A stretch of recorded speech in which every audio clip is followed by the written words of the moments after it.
Se as pessoas respeitassem o idoso, não seria necessário um estatuto para proteger a terceira idade. Eu sempre falo isso aqui.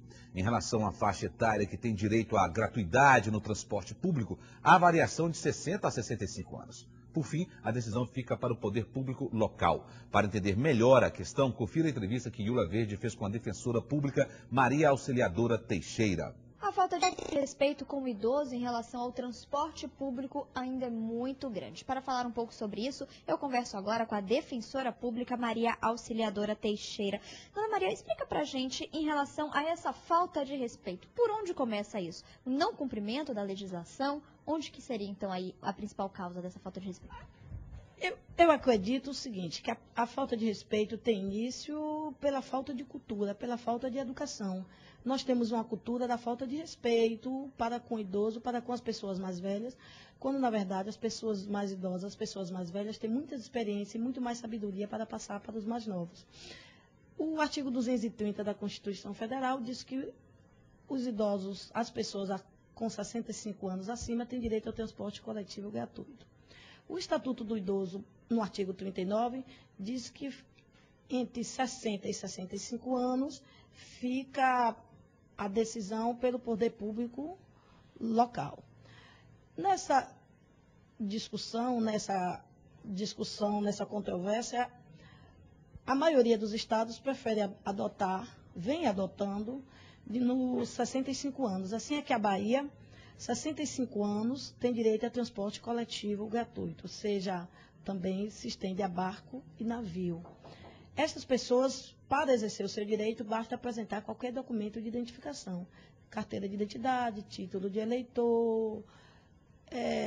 Comprove, então, que ele tem com retrato e que comprova que ele tem acima de 65 anos.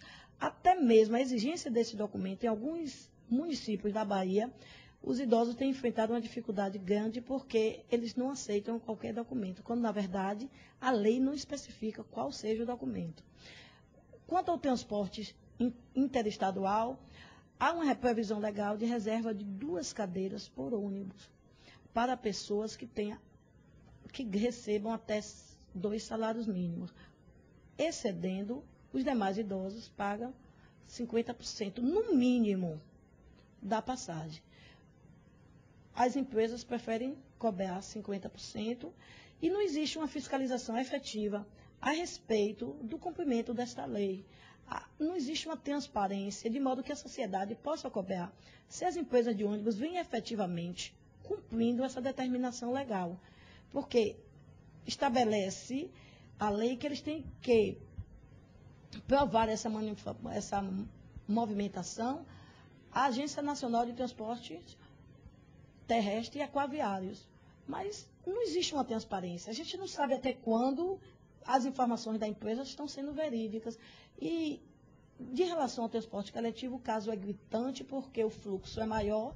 É necessário que dê a reserva de 10% de leitos ou de cadeiras para os idosos. As pessoas mais novas sentam e fingem que estão dormindo ou que não estão vendo os idosos em pé. Os motoristas de ônibus, por sua vez, se num ponto de ônibus tiver somente idosos, ele arrastam, levanta a poeira, esquece que ali tem pessoas que merecem todo o nosso respeito. Outra dificuldade é a falta de adaptação do transporte coletivo para atender a nossa população idosa. Eles têm dificuldade até em entrar dentro do nosso transporte porque o degrau é muito alto. E dessa forma, se qualquer movimento que se faça em prol da defesa dos idosos, a maior reivindicação, o maior percentual de reclamação é de referência ao transporte coletivo.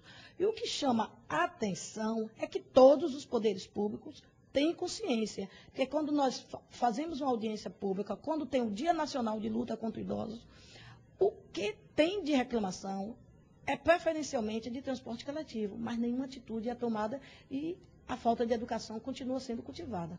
Então, em relação ao idoso que se sentir lesado diante de tanta falta de educação, o que ele precisa fazer?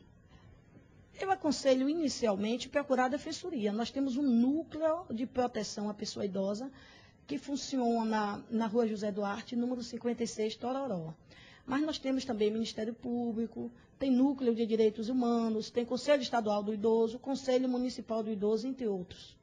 Agora, se a gente observa, existem tantos movimentos, tantas instituições, é porque realmente há uma exigência, a exigência legal não vem sendo cumprida. Porque eu defendo a ideia seguinte, que se nós fôssemos respeitosos para com as pessoas idosas, não precisaria nem existir Estatuto do Idoso ou qualquer coisa que viesse a prever sanção e penalidades para o desrespeito para com as pessoas idosas. Agora, uma vez sendo feita essa denúncia, qual que é o trabalho da Defensoria? Ela vai apurar os casos para aí sim punir os culpados? Olha, particularmente, pode agendar com 129 e agenda o dia de atendimento. E, geralmente, nós notificamos a empresa para colher dados a respeito da reclamação do idoso. E, havendo fontes fidedignas, nós temos ingressado com ações cotidianamente. Ok, então, só para reforçar, o Disque Defensoria através do número 129. Muito obrigada pelos esclarecimentos. Voltamos, então, aos estúdios do Fala Bahia pela TV.